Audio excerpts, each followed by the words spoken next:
तुम्ही किती वर्ष झाले दिंडी करताय माझं हे 18वं वर्ष आहे दिंडी करतो त्याला. आणि कधीपासून करताय म्हणजे तुम्ही किती वयाचं 2018 पासून मी दिंडी करतोय. लग्न व्हायच्या अगोदर 2 वर्षापासून. दरवर्षी न चुकता तुम्ही केलं 18 वर्ष माझ्या दिंडीत चाललंय. आणि अतिशय दिंडी म्हणजे दिंडी अशी सांगून जमत नाही, त्याला अनुभव घ्यायला लागतो. 1-2 दिवस आपण संसार सोडला तर कसं वाटतं, पण 15-15 दिवस संसार सोडल्यानंतर दिंडीतला काय जो आनंद आहे तो आपल्याला कळतो.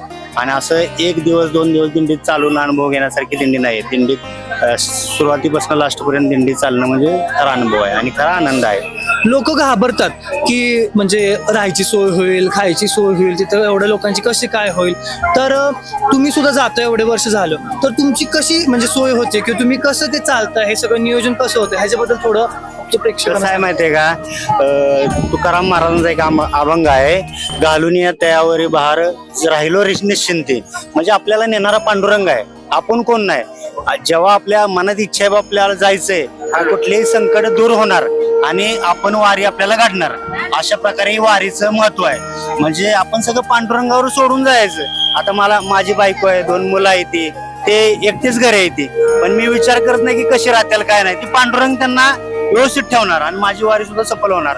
आणि मी सुद्धा या दिंडीत आचारी सेवा करतो, 18 वर्ष झालं. ती पांडुरंगाचीच कृपा आहे, त्यांनीच आपल्याला करून घेतली सेवा तशी करायची.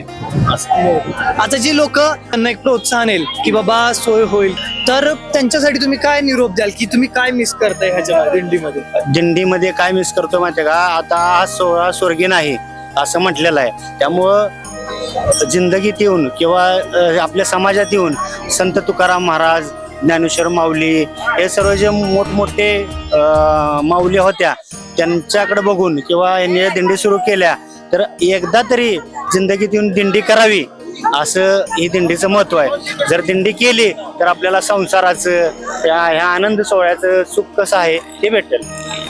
धन्यवाद. रामकृष्ण हरी. रामकृष्ण.